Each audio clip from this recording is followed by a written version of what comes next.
Hello दोस्तों, कैसे हैं आप लोग। आशा करता हूँ कि अच्छे होंगे, स्वस्थ होंगे, सुरक्षित होंगे।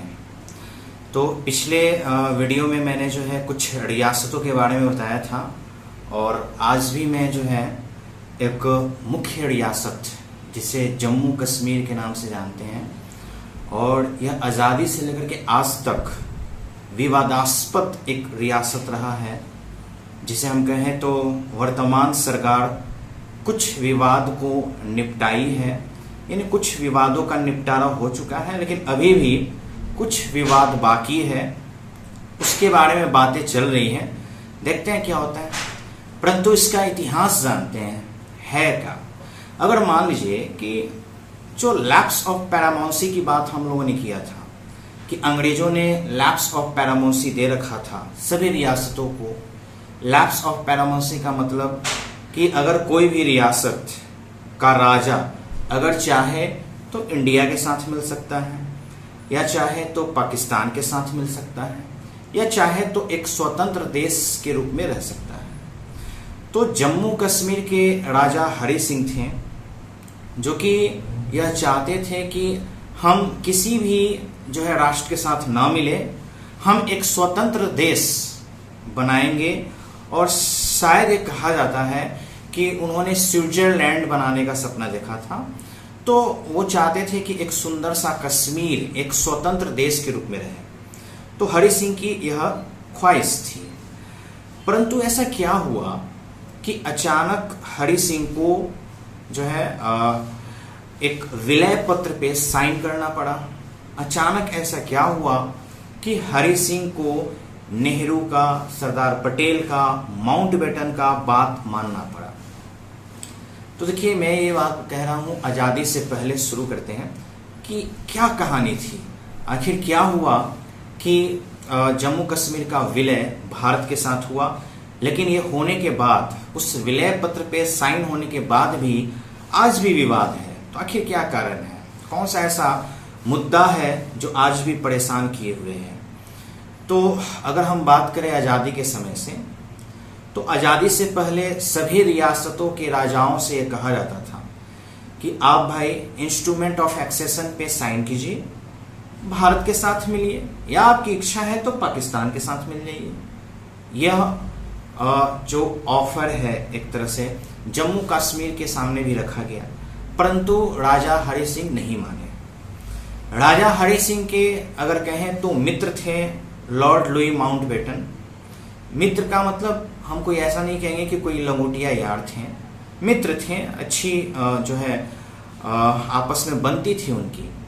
तो लॉर्ड माउंटबेटन एक दिन सुबह जाते हैं, राजा हरि सिंह से बात करते हैं और उन्हें सलाह देते हैं कि आज़ादी से पहले आप या तो पाकिस्तान के साथ मिल जाइए या तो हिंदुस्तान के साथ मिल जाइए। परंतु राजा हरि सिंह ने साफ मना कर दिया। उन्होंने कहा कि मैं एक स्वतंत्र देश के रूप में कश्मीर को देखना चाहता हूं, मैं किसी के साथ जो है विलय नहीं करना चाहता। तो लॉर्ड माउंटबेटन ने कहा ठीक है, मैं कल सुबह दिल्ली निकलने वाला हूं, तो अगले सुबह एक बार और मैं आपसे मिलूंगा और आपकी राय जानने की कोशिश करूंगा, तब तक आप सोच लीजिए क्या करना है। उन्होंने सलाह दिया कि किसी के साथ विलयकरण कर लीजिए तो बेहतर होगा। परंतु उस समय राजा हरि सिंह नहीं माने। अगले दिन लॉर्ड माउंटबेटन पुनः राजा हरि सिंह के दरबार में आते हैं और वहां पे इंतजार करते हैं कि राजा हरि सिंह उनसे आकर मिले। परंतु राजा हरि सिंह का कोई एक नौकर आता है और लॉर्ड माउंटबेटन को चिट्ठी देता है, और चिट्ठी में यह लिखा रहता है कि राजा के पेट में दर्द है, पेट में दर्द होने के कारण राजा नहीं मिल सकते हैं। और हम बता दें कि उस समय राजा हरि सिंह का जो है यह एक बहाना होता था। पिछली बार कई बार नेहरू जी भी मिलने आए थे, तो यही पेट दर्द का बहाना दे करके जो है राजा हरि सिंह ने मना कर दिया था। और आज भी, यानी उस दिन जब लॉर्ड माउंटबेटन मिलने के लिए सुबह में गए, तो उस समय भी राजा हरि सिंह ने पेट दर्द का बहाना बना दिया। लेकिन राजा हरि सिंह को यह पता नहीं था कि यह पेट दर्द का बहाना शायद उनके सिर का दर्द बन सकता है आगे चल करके, और एक ऐसा बड़ा दर्द बन सकता है जिसका कोई अंदाजा नहीं था। बहरहाल लॉर्ड माउंटबेटन दिल्ली लौट गए। इधर जो मोहम्मद अली जिन्ना थे, यानी पाकिस्तान के गवर्नर जनरल, वो चाहते थे कि कैसे भी जम्मू कश्मीर पाकिस्तान का हिस्सा बने। मतलब वो एक मुखौटा मान करके चल रहे थे कि जम्मू कश्मीर एक सुंदर सा चेहरा पाकिस्तान के साथ जुड़ जाएगा तो बहुत बेहतर होगा। परंतु इधर सरदार पटेल, नेहरू, और हम बता दें कि नेहरू, पंडित जवाहरलाल नेहरू एक कश्मीरी पंडित थे, और उनका यह सपना था क्योंकि वहां के लोगों से उन्होंने वादा किया था कि हम आपको एक सहज तरीके से एक सत्ता को लेकर के आएंगे, यहाँ सत्ता स्थापित करेंगे, लोकतंत्र स्थापित करेंगे। उन्होंने वादा किया था वहां की जनता से। इस वादे के लिए पंडित जवाहरलाल नेहरू किसी भी प्रकार के बाधा के साथ समझौता नहीं करना चाहते थे। वो चाहते थे कि जम्मू कश्मीर का विलयीकरण भारत के साथ हो जाए, जिससे उसका भविष्य उज्जवल हो। परंतु यहां पाकिस्तान के गवर्नर जनरल मोहम्मद अली जिन्ना वो नहीं चाहते थे। वो चाहते थे कि जम्मू कश्मीर पाकिस्तान के साथ मिले, और इसी वजह से मोहम्मद अली जिन्ना ने क्या किया, जम्मू कश्मीर के साथ स्टैंड स्टिल एग्रीमेंट को तोड़ दिया। क्या होता है स्टैंड स्टिल एग्रीमेंट? तो पाकिस्तान का जम्मू कश्मीर के साथ स्टैंड स्टिल एग्रीमेंट हुआ था, अर्थात इस स्टैंड स्टिल एग्रीमेंट के तहत 1 वर्ष तक, यानी 1 साल तक ना कश्मीर पाकिस्तान से कुछ बोलेगा, ना पाकिस्तान कश्मीर से कुछ बोलेगा, यानी किसी प्रकार का कोई हस्तक्षेप नहीं होगा। लेकिन पाकिस्तान ने इस एग्रीमेंट को तोड़ दिया। तोड़ने का कारण क्या था? तोड़ने का कारण था घुसपैठ। पाकिस्तान चाहता था कि कैसे भी घुसपैठ करके हम जम्मू कश्मीर के अंदर प्रवेश करें, और प्रवेश करके वहां के लोगों पे जबरदस्ती दबाव बना करके वहां के राजा को कब्जे में करके हम उस पर अधिकार कर लें और उसका विलयीकरण पाकिस्तान के साथ करवा लें। ये मुद्दा था उस समय, क्योंकि अगर हम देखें औपचारिक तरीके से भी पाकिस्तान के पास कोई ऑप्शन नहीं था। क्योंकि अगर जम्मू कश्मीर में जनमत संग्रह करवाया जाता उस समय, तो जनमत संग्रह में अगर देखा जाए तो मैक्सिमम लोगों का जो मत है वो भारत के साथ था। यानी जम्मू कश्मीर की जनता चाहती थी कि जम्मू कश्मीर भारत के साथ मिले। ठीक है, तो जैसे ही स्टैंड स्टिल एग्रीमेंट टूटा, नेहरू जी चिंतित हुए। नेहरू जी ने सरदार पटेल को एक पत्र लिखा, क्योंकि सरदार पटेल उस समय बीमार चल रहे थे। तो सरदार पटेल को एक पत्र लिखा। नेहरू जी ने उस पत्र में कहा कि मैं जम्मू कश्मीर रियासत को लेकर के काफी चिंतित हूं, इसलिए अब ऐसा लगता है कि राजा हरि सिंह से यह आग्रह करना होगा कि वह शेख अब्दुल्ला को रिहा कर दें। शेख अब्दुल्ला एक नया नाम आता है, ये कौन है? तो मैं आपको बता दूं, यही शेख अब्दुल्ला जो हैं, इन्होंने ही नेशनल कॉन्फ्रेंस पार्टी की स्थापना की थी, और इनके बेटे फारूक अब्दुल्ला और उनके बेटे उमर अब्दुल्ला, जो कि पिछली बार जो सरकार थी जम्मू कश्मीर में 370 हटने से पहले, तो उमर अब्दुल्ला सक्रिय थे राजनीति में। तो उमर अब्दुल्ला यह शेख अब्दुल्ला के पोते हुए। वही शेख अब्दुल्ला जो कि अलीगढ़ मुस्लिम यूनिवर्सिटी से उन्होंने एमएससी किया था। एमएससी करके जब वो जम्मू कश्मीर लौटे तो वहां पे वो चाहते थे कि उनको नौकरी मिले, बट उस समय वहां पे ऐसी स्थिति थी कि मुस्लिम बहुल रियासत होते हुए भी वहां हिंदुओं को ज्यादा नौकरी में आरक्षण था, या नौकरी ज्यादा हिंदुओं को ही मिलती थी। इसलिए उन्होंने एक आंदोलन छेड़ दिया राजा हरि सिंह के खिलाफ, और उन्होंने आंदोलन जो चलाया उसका नाम दिया राजा कश्मीर छोड़ो, राजा हरि सिंह कश्मीर छोड़ो। क्योंकि वो चाहते थे कि हिंदू मुस्लिम में किसी प्रकार का भेदभाव ना हो, दोनों को समान रूप से मौका दिया जाए। और हम आपको बता दें कि शेख अब्दुल्ला और पंडित जवाहरलाल नेहरू दोनों की मित्रता काफी अच्छी थी, दोनों खास मित्र थे। इस तरह से पंडित जवाहरलाल नेहरू को लगता था कि अगर शेख अब्दुल्ला के साथ मिलकर रहा जाए तो कुछ काम हो सकता है। तो यही हम आपको बात बता दें कि जब ये आंदोलन चल रहा था तो राजा हरि सिंह ने शेख अब्दुल्ला को गिरफ्तार कर रखा था। अब ऐसा समय आ गया था, नेहरू जी ने आग्रह किया राजा हरि सिंह से कि भाई उनको जेल से रिहा कर दिया जाए। तो ऐसा हुआ कि कुछ समय बाद राजा हरि सिंह ने उन्हें रिहा कर दिया। परंतु दूसरे तरफ पाकिस्तान ने एक गलती किया। क्या गलती किया? 29 अक्टूबर 1947 को, क्योंकि देखिए देश तो हमारा आजाद हो गया लेकिन अभी तक कश्मीर जो है भारत में उसका विलयीकरण हुआ नहीं था। तो 29 अक्टूबर 1947 ईस्वी को पाकिस्तान से कुछ सेना भारत में प्रवेश करते हैं, अर्थात जम्मू कश्मीर में प्रवेश करते हैं और हमला कर देते हैं। यानी हम कह सकते हैं कि जो हमलावर थे वो कबायली थे। कबायली में हम कहें तो पाकिस्तान में एक स्थान है जिसका नाम है वर्जिस्तान। वर्जिस्तान में कुछ मुस्लिम अल्पसंख्यक थे वहां पे, क्योंकि वहां पे पाकिस्तान में भी मुसलमानों में भी जो है अगर कहें तो अल्पसंख्यक या आरक्षित वर्ग के लोग थे, वहां भी कुछ कैटेगरी है मुसलमानों का। तो वर्जिस्तान के कुछ थे लोग और कुछ रजाकार समूह के लोग बुलाए गए थे। रजाकार पिछली वीडियो में आप लोग जानते हैं, रजाकार समूह ये हैदराबाद द्वारा जो है बनाया गया था। तो कुछ रजाकार समूह के लोग, कुछ कबायली जो वर्जिस्तान के थे, ये सब मिलकर के इन्होंने एक सेना तैयार कर रखा था। उसके कमांडर अब्दुल खां उनका नाम था। तो ये अब्दुल खां जो है कमांडिंग ऑफिसर थे उस सेना के। इन्होंने प्रवेश किया और प्रवेश के पश्चात जो है इन्होंने आतंक मचाना शुरू कर दिया। ये खबर राजा हरि सिंह को मिलती है। राजा हरि सिंह अपने सेना के ब्रिगेडियर राजेंद्र सिंह को बुलाते हैं और बात करते हैं और कहते हैं कि राजेंद्र सिंह एक काम कीजिए, ब्रिगेडियर चलो, पाकिस्तानियों ने हमला कर दिया है जम्मू कश्मीर पे, हमें बचाना होगा, हमें अपनी रियासत की रक्षा करनी होगी। तो वहां पे ब्रिगेडियर बोलते हैं कि राजा महाराजा आप जाइएगा, आपका जाना उचित नहीं रहेगा। तो इस बात पे राजा हरि सिंह बोलते हैं ऐसी क्या बात है भाई, मैं क्यों नहीं जा सकता, ज्यादा से ज्यादा मार देंगे, मेरी हत्या कर देंगे और क्या होगा। लेकिन राजेंद्र सिंह बोलते नहीं, वो आपकी हत्या नहीं करेंगे, वो आपके आदर, आपका सत्कार करेंगे और पूरे विश्व को यह मैसेज देंगे कि राजा हरि सिंह पाकिस्तान के साथ विलयीकरण कर लिए, जो कि ये गलत हो जाएगा फिर। इसलिए आप जो है अपने आप को पहले सुरक्षित रखिए और आप कश्मीर से जम्मू चले जाइए, हम देखते हैं जाकर के।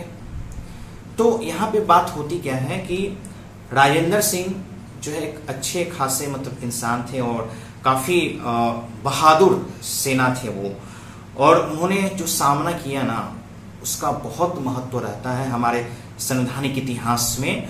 हुआ क्या कि जो जम्मू कश्मीर की सेना थी, मैक्सिमम अधिकतम जो है मुस्लिम धर्म के थे, मुस्लिम समुदाय के थे। तो वो मुस्लिम सेना वो जाकर के कबायली के साथ मिल चुके थे, क्योंकि सेना उस समय जो है उनको कुछ भी अगर ऑफर दिया जाता था वो उस तरफ हो जाते थे। तो जम्मू कश्मीर के कुछ जो मुस्लिम सेना थे वो जाकर के कबायलियों के साथ मिल गए। अब राजेंद्र सिंह को ये चिंता होती है कि सेना तो कम है, लेकिन हम आपको बता दें कि मुजफ्फराबाद में एंट्री लिया इन कबायलियों ने। मुजफ्फराबाद में एक डिस्ट्रिक्ट है जिसका नाम है डोमेल। मुजफ्फराबाद में एक जगह है, गांव है जिसका नाम है डोमेल। डोमेल से उड़ी पहुंचने के लिए उनको एक पुल पार करना होता था। डोमेल से, मुजफ्फराबाद में एक डोमेल है, डोमेल नामक गांव से उड़ी पहुंचने के लिए एक पुल पार करना था। तो राजेंद्र सिंह ने सोचा क्यों ना इस पुल को ध्वस्त कर दिया जाए। अगर ध्वस्त कर दिया जाएगा तो कुछ तो समय लगेगा उनको आने में। राजेंद्र सिंह ने यही किया, उस पुल को ध्वस्त कर दिया। तो लगभग 1-2 दिन जो है विलंब हो गया उस सेना को आने में। तब तक इधर राजा हरि सिंह क्या कर रहे थे कि इन्होंने दिल्ली सूचना दिया, हम एक तरफ इधर युद्ध को रोकते हैं और राजेंद्र सिंह को बता दें कि राजेंद्र सिंह जो है इस क्रम में वो शहीद हो जाते हैं। उनकी जो है शहादत बहुत मायने रखती है हमारे संविधान में, क्योंकि अगर उस पुल को उन्होंने नहीं तोड़ा रहता, वो 2 दिन एक्स्ट्रा समय नहीं मिलता, तो शायद आज कश्मीर पाकिस्तान के हाथों होता। कारण क्या है कि इतने समय में राजा हरि सिंह ने सूचना दिया दिल्ली, और दिल्ली से आग्रह किया कि वो कश्मीर की रक्षा करें, सेना भेजें। इस बात के लिए दिल्ली में मीटिंग हुई। मीटिंग के दौरान जो है रियासत मंत्रालय के सचिव वीपी मेनन को कहा गया कि आप कश्मीर जाइए, कश्मीर जाकर की स्थिति देखिए क्या है। तो जैसे कश्मीर मेनन पहुंचे, इधर ये दोनों जो है पहुंच चुके थे उड़ी। पुल ध्वस्त होने के बावजूद जैसे तैसे ही उड़ी पहुंच चुके थे। उड़ी के बाद जो है वहां से आगे बढ़े, बारामूला पहुंचे, और बारामूला से फिर कश्मीर ज्यादा दूरी नहीं था, लगभग अप्रॉक्स अगर हम माने तो 50 से 54 किलोमीटर की दूरी थी। बारामूला पहुंचे, तो बारामूला पहुंच करके एक तरह से कहा जाए तो यहां पे असलियत में इन्होंने अपना रूप दिखाया, वो हैवानियत का रूप दिखाया। ये कहा जाता है कि उस बारामूला स्थान पे इन्होंने जो है वैसा आतंक मचाया, किसी को नहीं बख्शा। सारा सामान इन्होंने लूट लिया, कई महिलाओं के साथ इन्होंने बलात्कार किया। यहां तक कि कहा जाता है कि इन्होंने हिंदू सिख के साथ तो किया ही किया, मुसलमान को भी इन्होंने नहीं छोड़ा। मुसलमान औरतों के साथ भी जो है बदतमीजी की, सारे सामान जो है चोरी कर लिए, लूट लिए, और जिस लॉरी से ये लोग आए थे उस लॉरी से लूटा हुआ सामान वापस भेजने लगे। इस लूटपाट में इन्होंने 2 दिन गंवा दिया। तब तक इधर जो है वीपी मेनन राजा हरि सिंह के पास पहुंचते हैं और वहां बात होती है। तो राजा हरि सिंह, वीपी मेनन और जम्मू कश्मीर के प्रधानमंत्री मेहर चंद महाजन, इन तीनों की बात होती है। इन तीनों की बात होती है तो वीपी मेनन फिलहाल सलाह ये देते हैं, राजा हरि सिंह से बोलते हैं कि महाराज आप फिलहाल कश्मीर को छोड़ करके जम्मू चले जाइए, क्योंकि अगर आप सुरक्षित रहेंगे तो हम कुछ कर पाएंगे। और फिलहाल वहां पे जो है राजा हरि सिंह कश्मीर से जम्मू चले जाते हैं। और उस रात जैसे ही वीपी मेनन यह फैसला करते हैं कि आज रात रुक करके हम अगले दिन चले जाएंगे, तब तक वीपी मेनन को यह खबर आती है कि कश्मीर में वो घुसपैठी आ चुके हैं, खतरा हो सकता है, हमें निकलना होगा। उसी रात जो है जैसे तैसे वीपी मेनन और मेहर चंद महाजन कुछ सेना को लेकर के वो एयरपोर्ट पहुंचते हैं और वहां से दिल्ली पहुंचे। दिल्ली पहुंचने के बाद सारी स्थिति वीपी मेनन ने बताई पटेल को, नेहरू को और माउंटबेटन को। तो पटेल वहां पे ये बात कहते हैं कि हमें कश्मीर की रक्षा करनी चाहिए, परंतु वहां पे माउंटबेटन सवाल उठाते हैं और माउंटबेटन ये बात कहते हैं कि ऐसे कैसे हो सकता है, अभी जम्मू कश्मीर एक स्वतंत्र रियासत है और भारत उसमें हस्तक्षेप नहीं कर सकता है, और अगर भारत हस्तक्षेप करेगा तो फिर यूएन बीच में आ जाएगा, क्योंकि अभी वह एक स्वतंत्र देश, उसकी रक्षा स्वयं करनी पड़ेगी।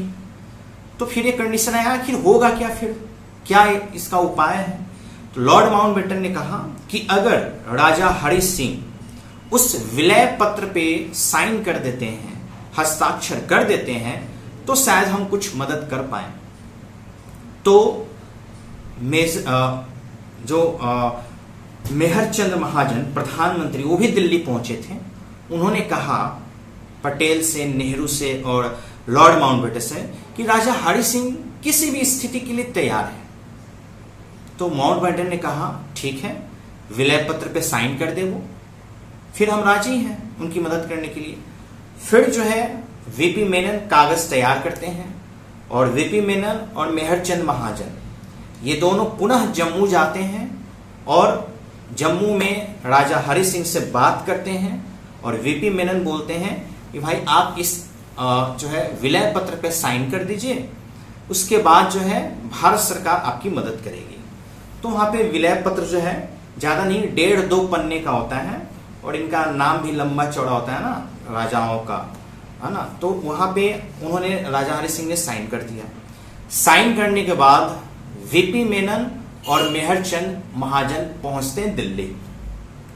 उसी रात साइन करने के बाद जब राजा हरि सिंह सोने के लिए जाते हैं तो उन्होंने अपने कैप्टन, अपने एडीजी कैप्टन को बुलाया और उस कैप्टन से उन्होंने कहा कि ये मेरा पिस्टल लो, मेरा बंदूक लो, अगर सुबह तक भारतीय सैनिक कश्मीर नहीं पहुंचती है तो तुम मुझे जगाना नहीं, नींद में ही गोली मार देना।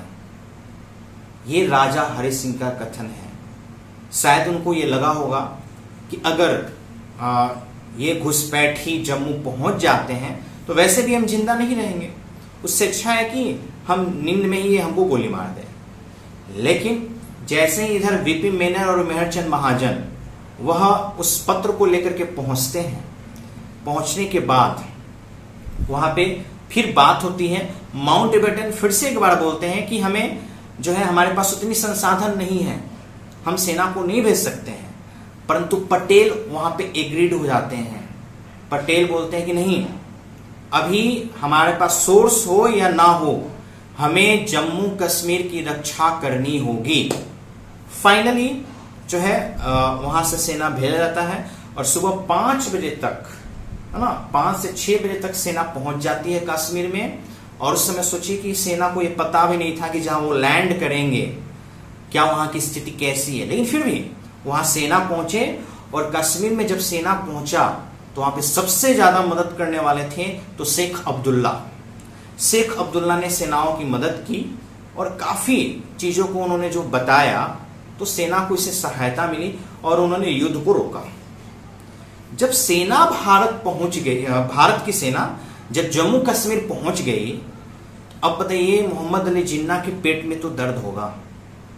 उन्होंने ये सोचा कि भाई ये जब भारत की सेना पहुंच गई तो मेरा जो मनसा है वो तो सक्सेसफुल नहीं होगा ना, वो सफल नहीं होगा।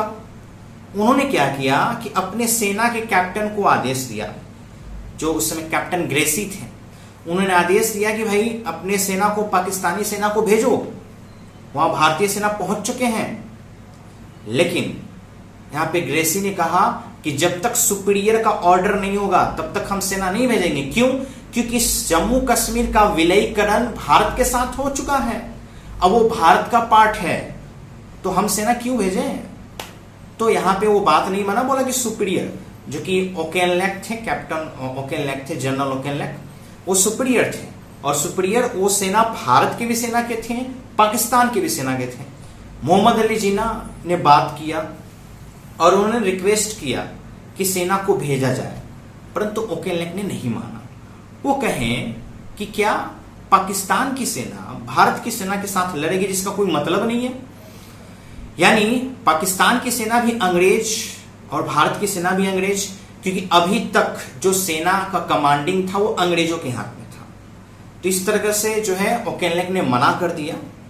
तो अब मोहम्मद अली जिन्ना क्या करेंगे, उसके पास ऑप्शन क्या है। तो मोहम्मद अली जिन्ना ने यह कहा कि अब ऐसी बात नहीं बनेगी। इस युद्ध विराम के बाद, मतलब युद्ध के बाद, युद्ध तो चल ही रहा था, विराम नहीं हुआ था, युद्ध चल रहा था, लगभग कहा जाता है कि 1 साल 125 साल तक चला था युद्ध। तो मोहम्मद अली जिन्ना ने क्या किया कि इधर पंडित जवाहरलाल नेहरू, लॉर्ड माउंटबेटन और सरदार पटेल को आमंत्रित किया लाहौर, उनको न्योता दिया, आइए बात करते हैं। तो लॉर्ड माउंटबेटन और नेहरू सहमत होते हैं कि भाई चलो ठीक है, देखते हैं कोई नतीजा निकलेगा। नहीं, सरदार पटेल बोलते हैं हम क्यों जाएंगे वहां बात करने के लिए। आक्रमण तो, युद्ध तो उन्होंने शुरू किया था, पाकिस्तान ने शुरू किया था, हम क्यों जाएंगे, अगर बात करना है तो वो आए हमारे यहां। तो नेहरू जी बोले कि सरदार कुछ तो करना पड़ेगा ना, कुछ तो समझौता, कुछ तो नतीजा निकलेगा। लेकिन सरदार वल्लभ भाई पटेल राजी नहीं हुए और हुआ यूं कि नेहरू जी की भी तबीयत कुछ खराब थी, इसलिए वो भी नहीं जा पाए। तो फाइनली लॉर्ड माउंटबेटन लाहौर पहुंचते हैं और 1 नवंबर, यानी कहा जाता है भाई 1 नवंबर को वहां पे लॉर्ड माउंटबेटन और मोहम्मद अली जिन्ना, इन दोनों की मीटिंग होती है। मीटिंग के दौरान यह बात होती है कि भाई मोहम्मद अली जिन्ना ने कहा कि भाई भारत ने अच्छा नहीं किया। तो लॉर्ड माउंटबेटन ने कहा कि भाई शुरुआत तो आपने की थी, तो भारत को तो आना ही था, ठीक है। तो यहां पे जिन्ना ने स्वीकार लिया कि ठीक है, मैंने ही करवाया है ये सारा काम। एक काम करते हैं, आप सारे सिचुएशन को स्टॉप कीजिए, हम अपने सेना को वापस बुला लेते हैं। मोहम्मद अली जिन्ना ने कहा कि हम सारी स्थितियों को मैनेज कर सकते हैं अगर भारत उस सेना को बैक कर ले, भारत सेना वापस बुला ले जम्मू कश्मीर से, तो हम सारी स्थितियों को मैनेज कर सकते हैं। यानी इस मीटिंग से यह साबित होता है कि मोहम्मद अली जिन्ना ने स्वीकार लिया कि उस कबायलियों को पाकिस्तान नहीं भेजा था। लेकिन 2 नवंबर को पंडित जवाहरलाल नेहरू का कुछ ऐसा भाषण होता है जो कि शायद ये कहा जा सकता है कि जम्मू कश्मीर का जो विलयीकरण का निर्णय है यहीं पे पलट जाती है। उन्होंने 2 नवंबर को जो भाषण दिया, उस भाषण में उन्होंने कह दिया कि जम्मू कश्मीर का विलयीकरण तो हुआ है, परंतु जम्मू कश्मीर में हम प्लेबिसाइट करवाएंगे, यानी जनमत संग्रह, और हमें पूरा विश्वास है कि जम्मू कश्मीर की जनता हमें सपोर्ट करेगी। और वाकई में शेख अब्दुल्ला भी चाहते थे कि भारत के साथ हम मिल जाएं, वो पाकिस्तान के साथ कतई नहीं मिलना चाहते थे। तो उस समय इस भाषण ने यह एक तरह से कहें जम्मू कश्मीर को वहां लाके खड़ा कर दिया कि जिसका निर्णय आज तक नहीं हो पाया, उस प्लेबिसाइट का निर्णय आज तक नहीं हो पाया। क्योंकि कुछ समय बाद ऐसा हुआ कि यह मामला यूएन में गया, यूनाइटेड नेशन में गया, और पंडित जवाहरलाल नेहरू इससे चिंतित हुए कि भाई यूएन में फिर क्या होगा, क्या बात होगी, क्या नहीं होगी। तो यूएन में देखा गया कि जो मोहम्मद अली जिन्ना थे वह पूरी तरह से पीछे हट गए कि भाई मैंने सेना भेजा ही नहीं था। तो इस दौरान जो है नेहरू को काफी आहत हुआ, वो सोचे कि ऐसे कैसे जिन्ना कर सकते हैं भाई। फाइनली जो है अंत में यूएन ने 1 जनवरी 1949 को यह घोषणा किया भाई अब युद्ध विराम होनी चाहिए, यानी सीज फायर का ऐलान कर दिया। सीज फायर का ऐलान कर दिया, इट मींस युद्ध विराम की घोषणा कर दी। और जिस दिन युद्ध विराम की घोषणा की, भारत की सेना भारत, पाकिस्तान की सेना पाकिस्तान। परंतु कुछ हिस्से आज भी हैं जो कि उस पे कब्जा किए हुए हैं पाकिस्तान, उसी को POK के नाम से जानते हैं, पाक ऑक्यूपाइड कश्मीर। और 1 जनवरी 1949 को जो ये सीज फायर की घोषणा हुई, और जिस रेखा से पाकिस्तान और भारत ये दोनों अलग अलग हुए, उस रेखा को आज जो है LOC है ना, लाइन ऑफ कारगिल के नाम से जाना जाता है, LOC के नाम से जाना जाता है। और वही मुद्दा आज तक बना हुआ है। अगर हम बात करें तो कुछ समय बाद 370 और 35A की भी बात आएगी, तो हम लोग चर्चा करेंगे अनुच्छेद 370 और 35A शुरू से लेकर के, मतलब एक तरह से जब जम्मू कश्मीर का जब संविधान बना उस समय से लेकर के वर्तमान 5 अगस्त 2019 तक हम बात करेंगे। यानी फाइनली जो 5 अगस्त 2019 में यह घोषणा की गई कि अब जम्मू कश्मीर से 370 धारा हटाई जाती है, उस समय तक हम बात करेंगे कि इस पे क्या ऐसी बात हुई, कौन सी घटना हुई जिसपे इतना टाइम लग गया, इतना समय लग गया इसको हटाने में। लेकिन आज भी अगर हम बात करें तो एक मुद्दा POK का आता है जो कि अभी तक निर्णय इसका नहीं हो पाया है।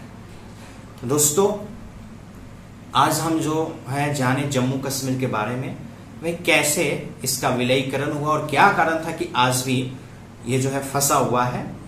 तो फिर जो है हम लोग अगले एपिसोड में यह देखेंगे कि 370 का मामला क्या है, इस 370 के साथ 35A की मामला आता है वो क्या है, और इस तरह से जो है अगर हम आगे बढ़ते हैं तो भारत देश में हमारे हिंदुओं के कानून में बहुत सारे ऐसे परिवर्तन हुए वो परिवर्तन काफी प्रभावशाली रहे हैं। तो उस कानून के बारे में भी बात करेंगे। अगर हम बात करें तो हिंदू कोड बिल काफी चर्चित रहा है। तो हिंदू कोड बिल जो है एक तरह से एक डॉक्यूमेंट के रूप में तो नहीं आया, परंतु इसको 4 हिस्सों में बांट दिया गया, जिसमें से सबसे ज्यादा इंपॉर्टेंट माना जाता है हिंदू मैरिज एक्ट और हिंदू सक्सेशन एक्ट। तो एक एक करके जो हम लोग इसके बारे में डिटेल जानेंगे। तो हम ये चाहते हैं कि अगर आपका उत्साह अगर हमारे YouTube चैनल पे दिख रहा है ना, अगर आप ये जानकारी अपने दोस्तों के साथ शेयर कर रहे हैं या उस व्यक्ति के साथ शेयर कर रहे हैं जो हमारे देश के बारे में जानकारी रखना चाहता है, तो जो है अधिक से अधिक शेयर करें इस वीडियो को, या अगला जो भी वीडियो आएगा उस वीडियो को शेयर करें, ताकि मेरा भी उत्साह बढ़ता रहे और ऐसे ही जो है जानकारी हम आपके सामने लाते रहे। और हम आशा करते हैं कि जो मैंने ये ठान लिया है कि हर एक एपिसोड में हम अपने भारत देश को लेकर के बात करेंगे, चर्चा करेंगे। आपके माइंड में भी अगर कुछ बातें आ रही हों, आपको लगता है कि नहीं सर आपको अभी इस टॉपिक पे वीडियो बनाना चाहिए, तो आप कमेंट बॉक्स में हमें बता सकते हैं। आप कमेंट बॉक्स में बताइए कि सर इस टॉपिक पे वीडियो बनाइए। मैं कोशिश करूंगा कि उस टॉपिक पे मैं वीडियो बनाऊं और अधिक से अधिक जानकारी दे सकूं। तो फिलहाल के लिए दोस्तों नमस्कार, फिर मिलते हैं अगले एपिसोड में।